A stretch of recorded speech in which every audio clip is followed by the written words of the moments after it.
Are you ready? We'll get comfy, folks. It's story time. This happened about 3 years ago. I was living in a 2-bedroom apartment at the time with my husband. After finally moving to the US, I'm Canadian, and marrying, it was our first home to ourselves, where we could be together all the time. We had been doing long distance for 3 years before that, and as my husband is in the military, sometimes it would be extra long distance on his deployments. At this time, I was about 6 months pregnant, and my husband was gone to a temporary duty station a few states away for a few months, leaving me alone in a new city and a new country. My sister was sweet enough to come and visit me and keep me company during the time he was gone. It was wonderful to have company. I felt much safer with someone I knew there. Our tiny 2-bedroom apartment was on the ground floor. One bedroom had been set up for our baby girl, with a crib and chair and all of that. The other bedroom was ours. So my sister just bunked with me in our queen-size bed while she visited, to prevent her from sleeping on our uncomfy couch. It had been about a week into her visit, and after doing some shopping and relaxing, my sister decided to hit the hay. I finished cleaning up, lock up the apartment, and go to sleep too. Now the setup of our apartment was a little like this. There was the front door we could access through the hallway, which opened right into our kitchen on the right, and our laundry room to the left. This was also connected to our living room, so it was a wide open space. The nursery was off to the left, our bedroom off to the right, and we had a sliding glass door at the back of the living room that opened up into a small concrete patio and some grass. It was about 4 a.m, and being extremely rotund, I was a light sleeper. I had been tossing and turning, and awoke to a light shining in my face. I cracked open my eyelid and shut up immediately with a scream. There, in my bedroom doorway, was a girl no older than 25, standing in pyjama pants and a bra, hair in a black messy bun. Strangely enough, she was also holding one of my empty laundry baskets. The door was open, and the kitchen lights were blazing into my room. My sister sat up and said, "Oh my God." My hand reflexively went to my belly. I think I probably peed myself a little out of terror and pregnancy. I didn't have a gun or a knife around, so I sat there fat and helpless and terrified. The girl took a step back and stammered, I think I'm in the wrong apartment. Sorry. My sister takes medications to help her sleep, and she was kind of out of it, and being Canadian doesn't help. "Oh, it's okay." "It's okay," she said, and then she went right back to sleep. Right back to sleep! The girl backed up and immediately sprinted out of my apartment through the front door, only in her bra, and still holding my damn laundry basket. I sat there frozen for a good 15 minutes, as the light from the sunrise started filtering into my room. Then suddenly I picked up the phone, bursting into tears, and called my husband. I explained the situation to him, too afraid to get out of bed. I woke up my sister in an angry, terrified manner, asking her why the hell she told the girl it was okay that she was in my home and that she was just sleeping. She sheepishly said that she was a little sedated and was out of it. "Well, sleepy ass, you're going to get up and help my fat ass waddle around our apartment and make sure it's all clear." We walk out into the living room, and the back sliding door is wide open, with cool morning air billowing in. This is how she got into the apartment. I close it and pull the lock on it and give it a good few tugs. It opens after a strong pull. Well, that explains it. I walk through the apartment, and when I get to the baby's room, a strange sight is before me. Some of the baby's clothes were on the floor. Her dresser drawers were open and clothes scattered, and there was a tiny black bra on the floor. My sister and I were certainly not A-cups, so this wasn't ours. After checking through her suitcase, we realised that our intruder had taken off her bra and put on my sister's bra. There was no shirt to be found, so we have no idea whether she entered the apartment without a shirt or not. And finally, the clothes I had folded in my laundry basket on top of the dryer had been dumped on the floor. None of the clothes were taken, but the basket was gone. I opened our front door and peeked into the hallway, and no basket was there. My sister and I concluded that this must have been some drunk. There was a bar around the corner from my apartment, or a strung-out girl who had wandered in. I called that morning and reported it to the landlord and got them to replace the back lock. So, weird, bra-stealing, laundry basket thief, who probably thought she was intruding on a lesbian couple. Let's not meet again. Okay, let's start this off with some background information. I'm a young female, about 5'6", and 130 pounds. Someone could probably snatch me up pretty easily.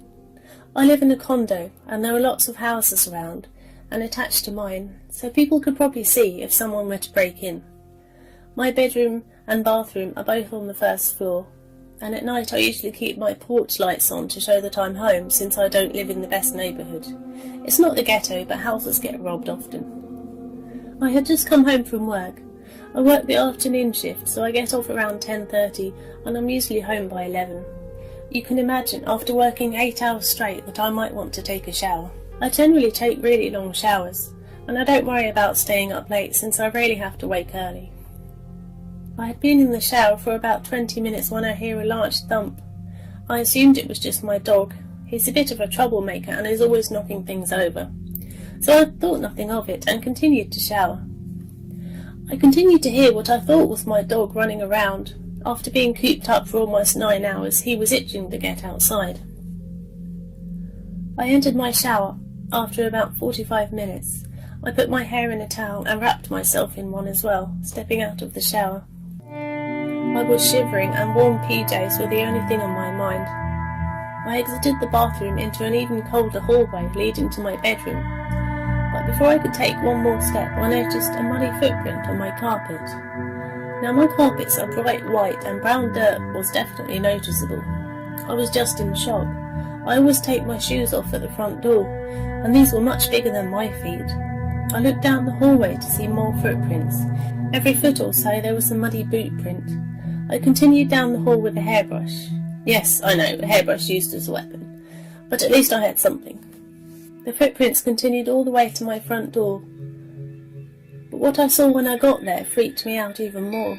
My door was halfway open. I always lock my door.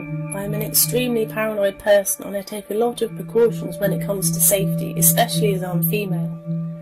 I looked at my door a little closer and I realised that my lock had been broken. The thump I heard in the shower was the person kicking in my door. I called a lot of neighbours to ask if they saw anything, but no one did. But one of my neighbours did say there had been some recent robberies. But the thing is, I'm assuming he was male by the foot size, didn't take anything. He just walked up to the bathroom door and turned around and left. Who knows how long he was standing there, possibly waiting for me to come out and do who knows what. I called and asked one of my male neighbours to come look around for any signs he was there. He looked for about half an hour. He didn't find the guy, but he found the lock on my window was bent. I can't say for sure if he did this, but I never opened my window. We called the police, but since we didn't know what he looked like or anything about him, there was nothing they could do. They'd just keep a closer watch on the area. Since then I have gotten my door and window repaired. I also got new locks just in case. The whole thing still really creeps me out though. What scares me most was how close he was to me, and I didn't even know. He could have easily killed or raped me and I wouldn't have seen it coming. The only thing I don't get is why my dog didn't bark like crazy. He didn't bark at all. He didn't do anything actually. I hope if he comes back, Brutus will rip his face off. So, creepy guy who broke into my house, let's not meet.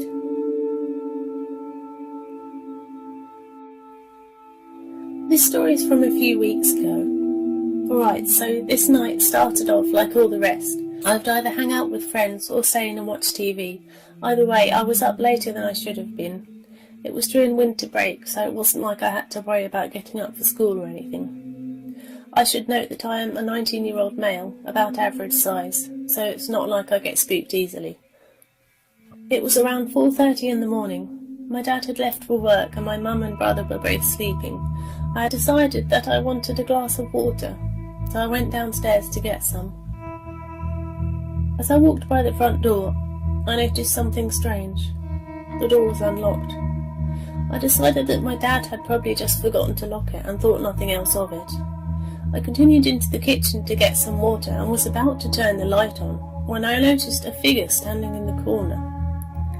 At first, thinking my mind was playing tricks on me, I took a step closer. As my eyes adjusted, my heart sank. There was definitely a person standing in the corner with their back to me. My mind started racing. From what I could tell, it looked to be an older male just standing perfectly still in the dark with his back towards me. I could barely hear him humming to himself. When my mind finally processed this, I casually turned around and walked out of the kitchen. At this point, I don't know what options I had. I was the only one up. I walked back upstairs to my room and woke my brother, who is also 19. At first he didn't believe me and thought I was just messing with him. But then he saw the serious look on my face. We figured our best option was to go downstairs and confront him. We armed ourselves with a belt and an old baseball from the closet, and were mentally preparing for what we were about to do. Then out of nowhere we heard him sprinting down the hallway and out of the front door. My mum woke up to this, and thinking it was my brother or I, came out of her room to see what was going on. My brother and I were already downstairs, seeing if anything was taken or broken. On first look, nothing was out of place. We locked the front door and went room to room, making sure no one else was in our house. It wasn't until morning that we realised one of our big knives was missing. After all this time, I still don't know what that man wanted. Did he want to hurt us? Was he insane? Was he on drugs? Something else that bothers me is I don't know how he got in, because my dad said he locked the front door when he left. Anyway, it has been a few weeks since this happened, and nothing else has happened since. But to the man that broke into my house, let's not meet again.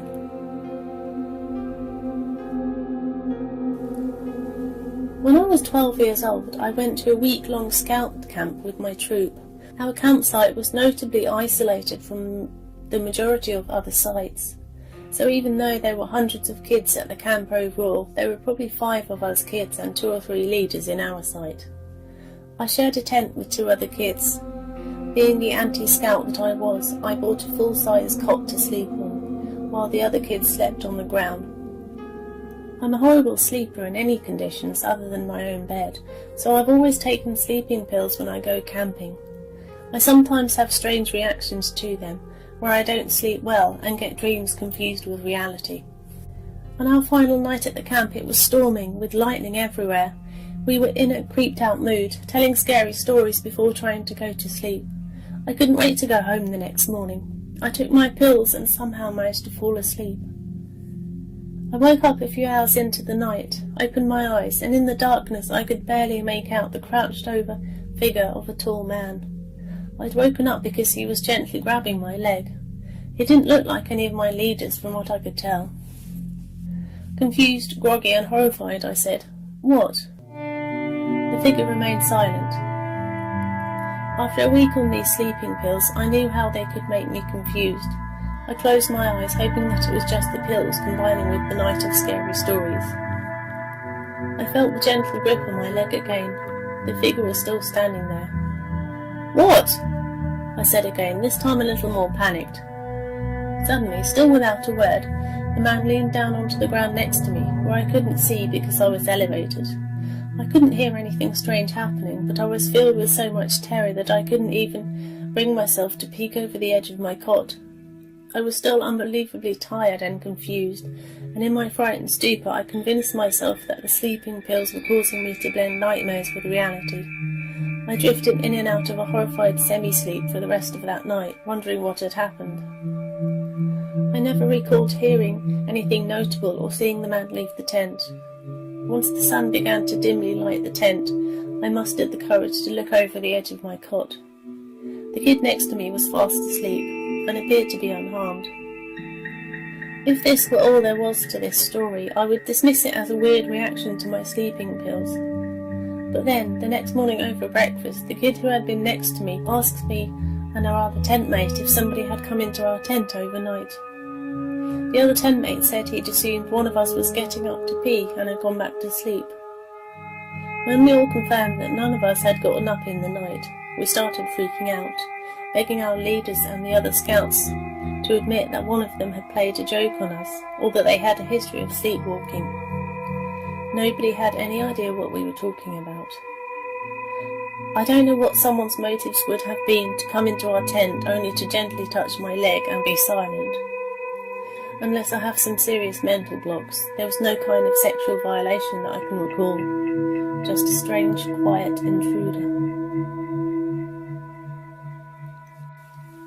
About 4 years ago, in January of 2013, I passed out early and my twin brother and stepbrother went out late at night to get something to eat. When they got back home, they forgot to lock the door, which I'm telling everyone now, don't be stupid like us and leave your door unlocked. This person, who I won't disclose, was a 6 foot, 260 pound man, and I am only 5 foot 9, 140 pounds, was door hopping like expected. I am on the 3rd floor of my apartment complex somewhere in Florida. I will not disclose the city, but he entered, and I was in the living room passed out. My stepbrother was in my room, and my twin was in his room. The guy walked straight into my room where my stepbrother awoke to the man walking into my room. He thought it was my friend because he is tall, and sometimes walks in without knocking. This was around 3 or 4 a.m, and he said, "Is this Charles?" The man didn't speak at all. He reeked of alcohol, and he felt his face to see if it was him, and it wasn't. Then my stepbrother stumbled back and threw a blanket over the man's face, and he was mumbling nonsense from being drunk. Then my stepbrother ran around the man into the living room where I was asleep. He tried waking me multiple times, but it's very hard to wake me sometimes. Once I was sort of awake with my eyes closed, he told me there was a man in my apartment. I immediately opened my eyes, and the man was 5 feet away from me, and it was pitch black, so I only saw a shadowy silhouette. He wasn't saying a word, just standing there. I immediately jumped back in shock. I thought this was the end at that point, because awaking to a person in the pitch black was absolutely terrifying. I automatically started screaming for help, and it startled the man. He was blabbering in Spanish and broken English. At that point he was trying to chase us around my coffee table, while my brother was still asleep. My stepbrother ran around him to try and wake my brother, as I was screaming for help while running around the coffee table. Once he grabbed my arm tight, I saw something in his hand and was automatically thinking it was a knife because it was pitch black. I automatically shouted, "He has a knife!" And my twin brother awoke and sensed something was wrong. He turned on the light, and fortunate enough that it was just a phone in his hand, and he got enraged. It was a very creepy 30-year-old Spanish man. He just kept saying stuff in Spanish, and I couldn't understand him. He twined his hand around my arm more, and my twin brother said, "Stop hurting my brother." And my stepbrother and twin brother grabbed for the closest things that looked like weapons that they could use. So they grabbed rock band drumsticks, which was the closest things around. They started pounding it on the man's head, and he started getting really enraged, stumbling around trying to grab us and breaking my Xbox 360 by stomping on it, as he was trying to chase us. My twin brother felt that this man wasn't going down or leaving our apartment at this point, so he punched the man right in the upper lip as hard as he can, and the man stumbled back and landed into a small shelf of ours and destroyed it. There was blood gushing from his lip. Once he got up, he grabbed my twin brother by his neck with one hand and his waist with the other hand and attempted to slam him as I was on top of him. Then we all came crashing to the ground, with him slamming my brother to the ground and me falling on top of them. Then he attempted to strangle my brother as I got behind the man trying to headlock him, telling him to stop. As this was happening, my stepbrother was calling the cops, hiding all of my smoking pipe so we wouldn't get into trouble. My twin was starting to gasp for air, and I was pounding my fist against the side of the man's face and his temple. He just wouldn't stop. He was taking blow after blow from my fists, and his bloody face slamming against the wall. By that time, 20 or 30 minutes had passed, dealing with this creepy Spanish man. It was very scary because I am never one to fight, and it was my first time fighting someone. I was just scared and enraged that he was trying to choke my brother to death. He kept saying, "No cops, no cops," as he was choking my brother. Once he heard the sirens, he ran to the door, and we followed the man to make sure he wasn't getting away. He ran around the back to the front of the apartment complex and straight into the cops at gunpoint. He raised his hands and gave up at that point. I was still in shock, as were my brothers. Once it was all over, we came up to the apartment. They wanted to take pictures of the evidence and ask a few questions. They were looking around. I wasn't thinking if we hid everything, but they saw a big bag of marijuana lying in the middle of the table, which I felt stupid for since we tried hiding everything else. Or my stepbrother did anyway. Then the cops were very cool about it and said to flush it down the toilet since knew what we'd gone through. Then they were just taking pictures of our apartment and us for evidence. Once it was just the cool cop left in our apartment, he said hide the bud, and I never expected a cop to be this cool with us, since I know the drugs laws in Florida were very strict at that time. After all the cops were gone, we were relieved that they got him. We kept looking up every hour on what he was getting charged with, and once it was posted we were pissed because he was only charged with burglary into a dwelling with battery and cocaine in his pocket. I thought it should have gotten a lot worse, like attempted murder or home invasion.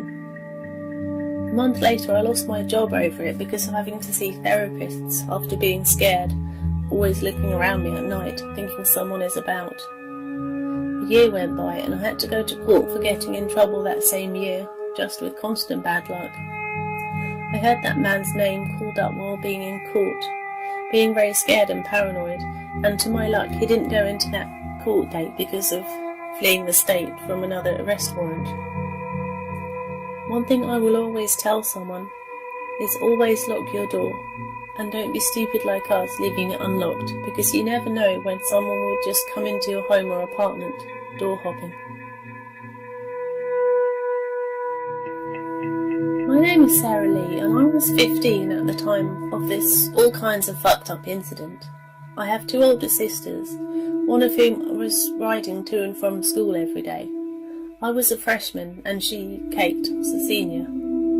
We went through almost the whole school year without much issues, except the many times my parents found my weed in hash stashes. But that's not the big issue of the year. It was almost the end of the school year, getting hot outside again. I live near Pittsburgh, Pennsylvania, so the fresh heat of the new season is exciting and long awaited. Anyway, my sisters and I live next door to a long apartment building with 9 apartments across the street.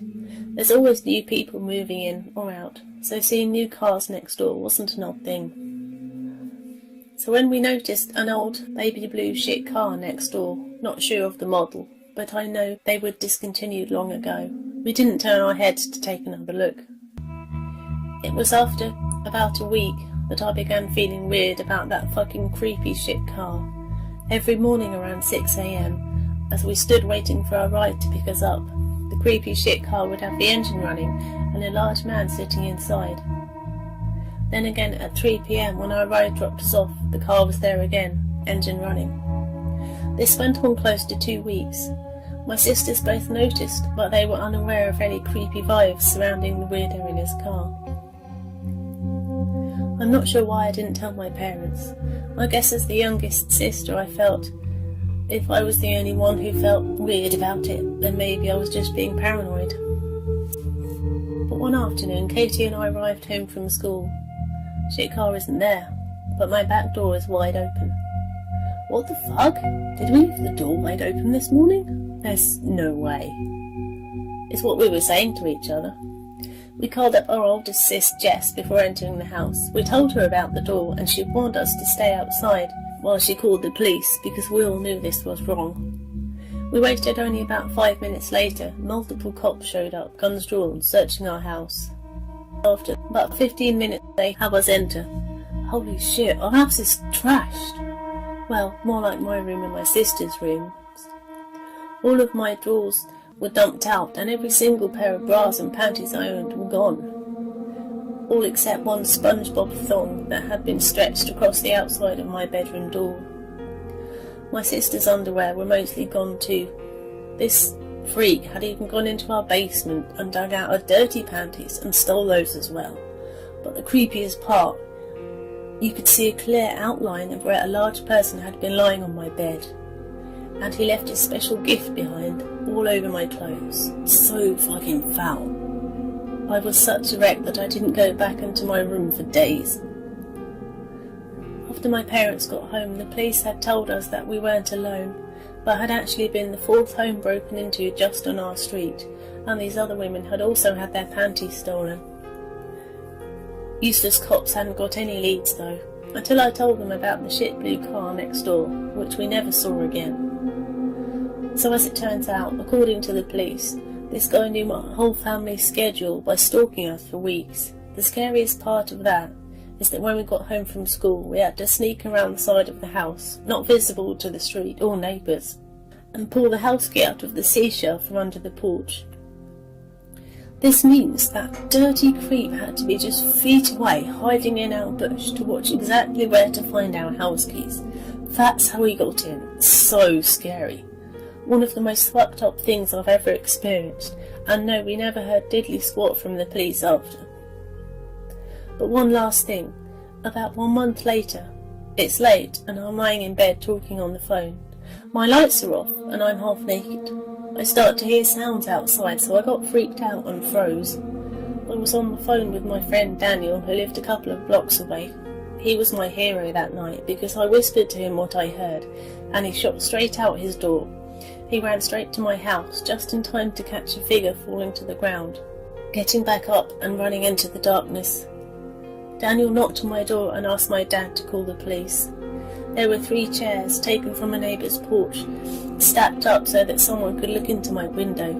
There were clear handprints on the window from outside. Guess the police had no match for the prints, however.